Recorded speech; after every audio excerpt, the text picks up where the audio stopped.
Добре дојдовте во темата на неделата. Како Балканот да стигне побрзо до членство во Европската Унија? Брисел јасно порачува. Најнапред решете си ги меѓусебните спорови. Значи Унијата не сака увоз на спорови од Балканот. Но кога станува збор за регионот, во прашање се спорови кои задираат длабоко во историјата, дополнително оптоварени со последните крвави конфликти. Можен ли е мораториум на овие теми и заборавање на историјата, како што најави српскиот председател Александар Вучич пред посетата на Хрватска, со цел земјите да зачекорат кон иднината? Освен оној најактуелниот кој трае над 25 години околу името Македонија, одбивањето на Србија да признае независноста на својата поранешна покрајна Косово, нешто што е прифатено од повеќето, но не и од сите држави на Европската Унија, е уште еден пример на нерешливи регионални спорови кои ја загрозуваат европската интеграција на Западен Балкан. Спорови има и меѓу самите членки на Унијата, како на пример меѓу Хрватска и Словенија за поморските води. Грција и Албанија според некои наводи воделе тајни преговори за низа прашања што ги оптоваруваат, како прашањето за чамите, етничките албанци во Западна Грција и екскумацијата на останките на скоро 8000 грчки војници загинати во Албанија за време на Втората светска војна. Војната ги оптоварува и односите меѓу Србија и Косово, како и меѓу Хрватска и Србија, чии председатели Колинда Грабар-Китаровиќ и Александар Вучич деновиве во Загреб рекоа дека иднината е таа што треба да ги поврзува двете земји. Nažalost, odnosi između Hrvatske i Srbije još uvijek su bremeniti povješću koje se mi danas nismo doticali i o njoj nismo razgovarali.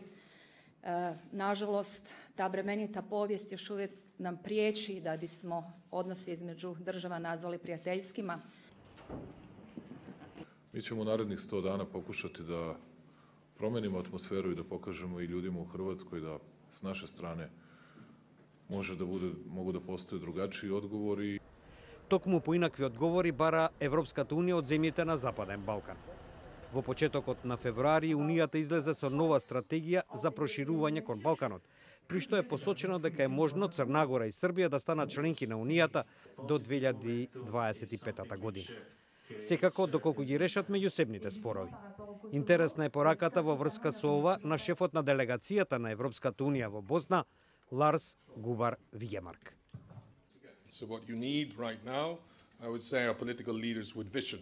A vision not just going to the next election and the mathematics of how many seats you may get or how many seats you will have in different public companies and that sort of thing, but where do you want this country to be 5 or 10 years from now?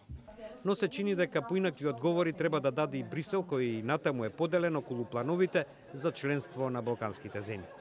Некои од членките на дводневниот министерски состанок во Софија предупредија дека доколку Унијата не го забрза процесот за прием на земјите од Западен Балкан, ќе расте руското и кинеското влијание во регионот. Така, за бугарскиот премиер Бојко Борисов ова прашање е на сега или никогаш, а шефот на унгарската дипломатија Петер Сјарто пак вели: If we take it seriously that we the European Union would like to be winner regarding strategies and regarding endeavors of the Western Balkans, we should be much quicker. Why don't we integrate the Serbs and the Montenegrins much quicker than 2025?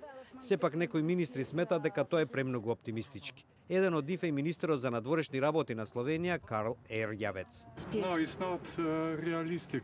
Slovenia has 20 years dialogue with Croatia side to find a solution regarding the border between Словенија и Кроатија.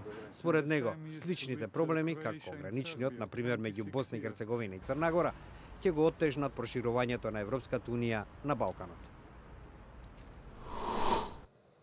За Македонија не е ништо ново условот за добрососедски односи, бидејќи со него се соочува со години наназад поради спорот со Грција за името. Во однос на другите соседни земји се чини дека се надминати несогласувањата со Бугарија, додека пак со Србија, Косово и Албанија нема битни спорни прашања. На добар пат е и евентуален компромис со Грција.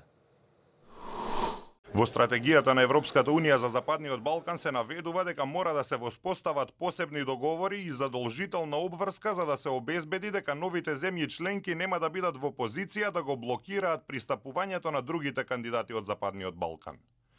Андреа Стојковски од Центарот за европски стратегии Евротинг вели дека Европската унија ја научи лекцијата од граничниот спор меѓу Словенија и Хрватска и затоа не сака да внесува отворени прашања, а поради грчката блокада врз Македонија сака да спречи нови можни блокади. Учат лекции. ЕУ учи многу лекции и оваа политика која што ја има и денес визави Македонија и регионов е баш лекција е политика на научени лекции. Европските функционери постојано повторуваат дека Македонија мора да ги реши отворените прашања за да може да влезе во НАТО и да ги почне преговорите со Европската унија.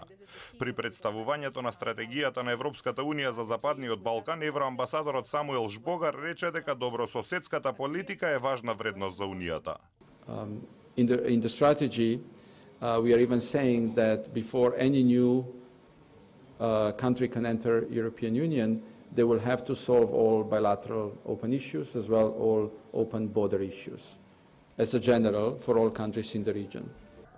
Македонија нема отворени гранични спорови со соседите. Со Албанија нема отворени прашања. Завршена е демаркацијата на границата со Косово. Со Србија има отворено прашање меѓу црквите, но тоа не е проблем меѓу државите. Единствените проблеми се со Бугарија, кој е на добар пат да биде затворен, и со Грција. Ке успеат ли политичките елити на Балканот да ги надминат меѓусебните проблеми и да зачекорат заедно кон европска иднина? Или ке ги остават своите народи да живеат во историјата? Зависи од нив.